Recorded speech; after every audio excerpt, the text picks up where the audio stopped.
गोरगरिबांचे आमदार आवाज आणि स्त्री पुरुष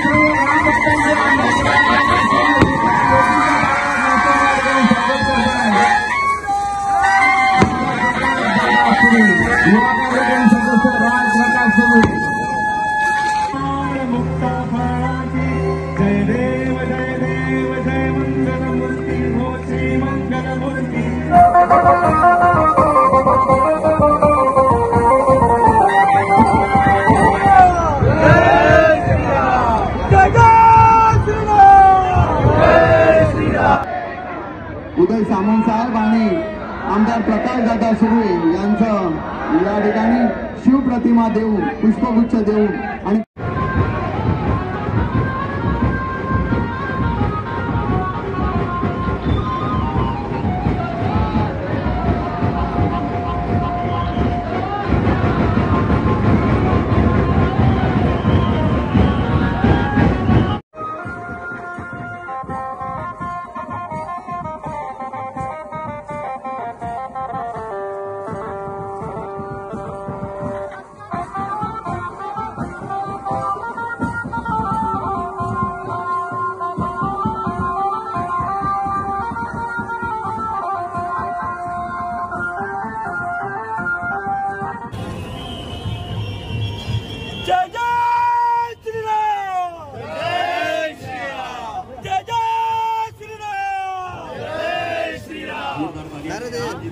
अयोध्यापति प्रभु श्री रामचंद्र की जय श्री राम, जय श्री राम।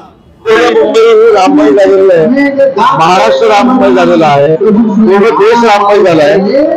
मागचे 3 दिवस मी मुख्यमंत्री महोदयांसमोर दावोसला परदेशामध्ये होते, तिथे देखील आम्ही बघितलं की सगळे भारतीय राममय झालेले आहेत आणि आपल्या परदेशातल्या भारतीयांनी पूर्ण जग राममय करून टाकलेलं आहे। एवढी ताकद त्या राम मंदिराच्या प्राणप्रतिष्ठापनेत आहे आणि हे सगळे श्रेय पंतप्रधान नरेंद्र मोदींना सकारात्मक विचार माननीय एकनाथ शिंदे साहेबांनी केलेला आहे। मोर्चा आपण कधी काढतो, ज्यावेळी मागण्या मान्य होत नाहीत त्यावेळी आपण मोर्चा काढतो। आता इम्पेरिकल डाटा गोळा करण्यासाठी कमिटी देखील जी नेमलेली आहे, राज्य मागासवर्गीय आयोग, तो देखील लोकांच्या घरामध्ये जाऊन तो डेटा कलेक्ट करणार आहे। त्याच्यामुळे मला असं वाटतं की ती लोक देखील घरी असली पाहिजे। त्याच्यामुळे मनोजजींना माझी देखील विनंती आहे की मागण्या जिथे मान्य होत नाहीत तिथं मोर्चा करायचा असतो, पण त्यांच्या सगळ्या मागण्यांना मान्यता देऊन एकनाथ शिंदे साहेब पुढे निघालेले आहेत, देवेंद्रजी पुढे निघाले, अजितदादा पुढे निघाले। मला असं वाटतं त्यांनी त्याचा पुनर्विचार करावा।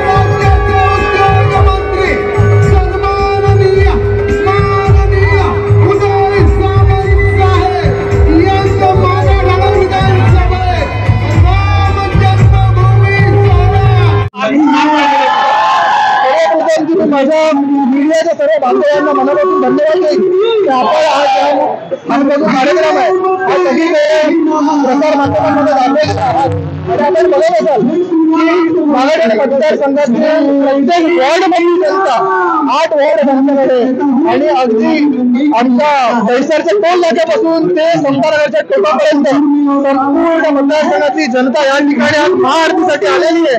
आवर्जून सगळी लोक त्यासाठी थांबलेली आहेत।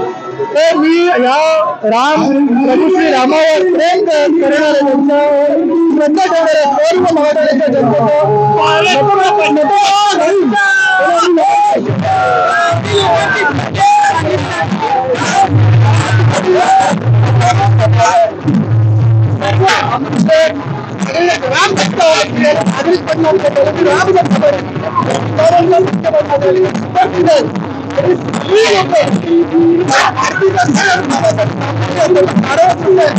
15 तारीख या ठिकाणी आपण